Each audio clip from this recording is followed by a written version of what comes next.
Jainism की बात आत्म में संग्रह के साथ। चलो देखते हैं सवाल सैटरडे का आज का सवाल।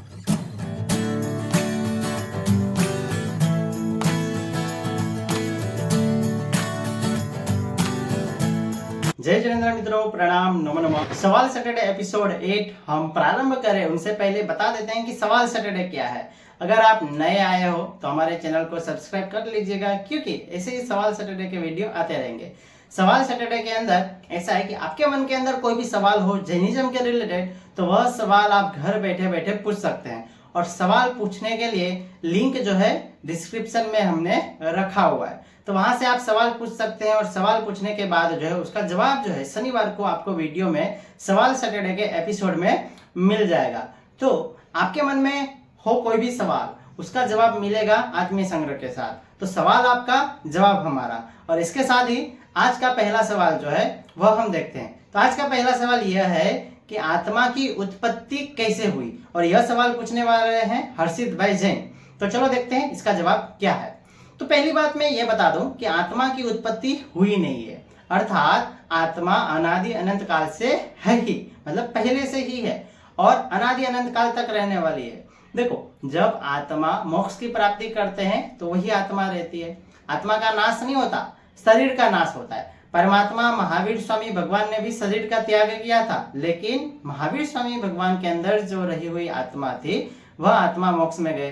तो आत्मा न तो कभी नाश होते हैं और न ही उसकी उत्पत्ति होती है। तो आत्मा कहाँ से आए? तो देखो, आत्मा जो है, हमारी जो ये आत्मा है वह निगोद से आए। सबसे पहले हम निगोद में थे और निगोद से हमने जर्नी स्टार्ट की।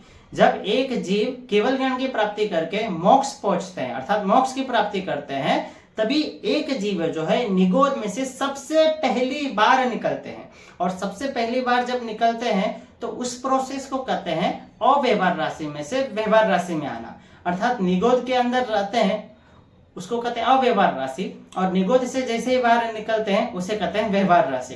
तो अव्यवहार राशि में से व्यवहार राशि में आना, और वहीं से आत्मा की जर्नी स्टार्ट होती है, ऐसा हम कह सकते हैं। तो हम सभी भी निगोद में थे। निगोद अर्थात अनंत काय जीव, एक शरीर के अंदर अनंता जीव हो उसे निगोद कहते हैं। तो यह जवाब है कि आत्मा की उत्पत्ति नहीं हुई है, आत्मा निगोद से आए हैं और उसकी जर्नी निगोद से स्टार्ट हुई और वो मोक्ष तक जाएंगे।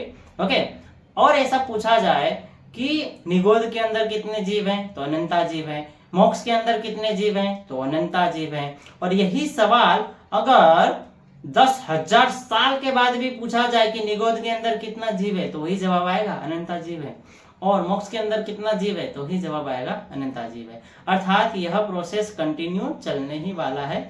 हाँ, इसमें कोई आंसर चेंज भी नहीं होगा, यही आंसर आएगा। ओके, दूसरा सवाल हमारा यह है कि विनय और विवेक के बीच में फर्क क्या है, और यह सवाल पूछने वाले हैं भाविका बेन कोठारी। तो चलो देखते हैं इसका जवाब। तो देखो, विवेक और विनय का जवाब अगर हम देखें तो यह एक एग्जाम्पल के साथ देखते हैं। फॉर एग्जाम्पल कि गुरु वंदन करना चाहिए, वो एक प्रकार का विनय है।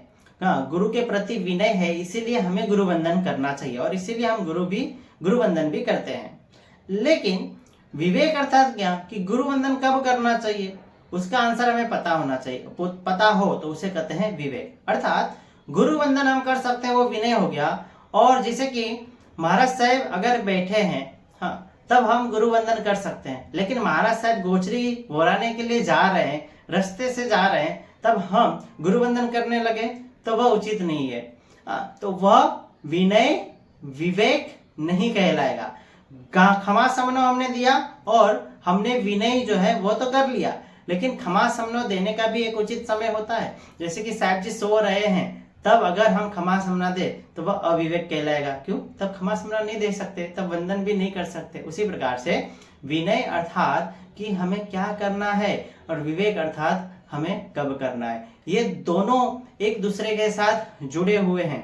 अगर आपके अंदर विनय है लेकिन विवेक नहीं है, तो विवेक की अज्ञानता के कारण विनय नाम का गुण का भी नाश हो जाएगा। अर्थात विनय के साथ साथ विवेक भी होना चाहिए। इसीलिए संस्कार के साथ साथ हमारे जीवन के अंदर धार्मिक अभ्यास भी होना चाहिए। अगर ये रहेगा तो हम इजीली विनय विवेक का उपयोग करके आत्मा को परमात्मा तक हम पहुंचा सकते हैं। इसके साथ ही तीसरा सवाल हमारा यह है, हम जो 18 अभिषेक करते हैं और वह अभिषेक करने के बाद जो लास्ट में औषधि का जो पानी बचता है तो वो पानी तो वेस्ट ही जाता है, तो उसके जगह पे कोई उसका अच्छा मार्ग बताए, कोई अच्छा रास्ता बताए जिसके कारण वो पानी वेस्ट ना हो। और यह सवाल पूछने वाले हैं पूजा जी जो कर्नाटका से है।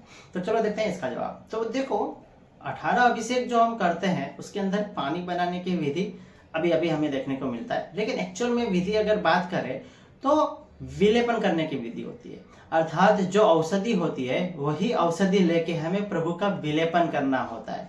जिस प्रकार से हम लेप करते हैं ना, उसी प्रकार से औषधि का विलेपन करना होता है। लेकिन किसी कारणवश जो है संख्या, जैसे श्रावकों की संख्या, श्राविकाओं की संख्या, भक्तों की संख्या अधिक होने के कारण वह औषधि का जल बना देते हैं और जल की अधिक मात्रा होने के कारण जो है और फिर उनसे हम प्रभु का अभिषेक करते हैं।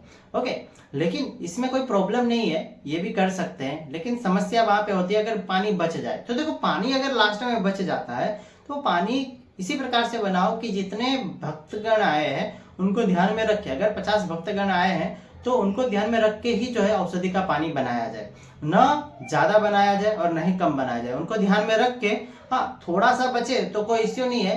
फिर जैसे ही हम 18 अभिषेक करते हैं, वह 18 अभिषेक करने के बाद अंत में एक श्लोक में हम 18 के 18 अभिषेक में जितने भी पानी बचे हुए हैं वो सभी पानी को इकट्ठा करके फिर से वापस से हम अभिषेक कर सकते हैं। तो वह अभिषेक करेंगे तो जितने भी पानी बचे हुए होंगे वो सारे के सारे पानी का भी उपयोग हो जाएगा और अंत में पानी बचेगा भी नहीं, पानी वेस्ट भी नहीं होगा और हमारा 18 अभिषेक विधि के हिसाब से पूर्ण भी हो जाएगा और भक्तजनों में एक प्रकार की उत्साह में वृद्धि भी हो जाएगी, सब अच्छे से हो जाएगा और ये बहुत अच्छी बात है। ओके, और ऐसे ही सवाल सैटरडे के अंदर आप सभी सवाल हमें पूछते रहिए और उसका जवाब आप सभी देखते रहिए और जैनिज्म का नॉलेज जो है वह बढ़ाते रहिए। जिन आज्ञा विरुद्ध कुछ भी बोला हो तो मिच्छामि दुक्कडम। ये वीडियो कम से कम 5 लोगों को अवश्य शेयर कीजिएगा और अगर आप पहली बार इस चैनल पे आए हैं तो चैनल को सब्सक्राइब कीजिएगा। जय जिनेंद्र, प्रणाम।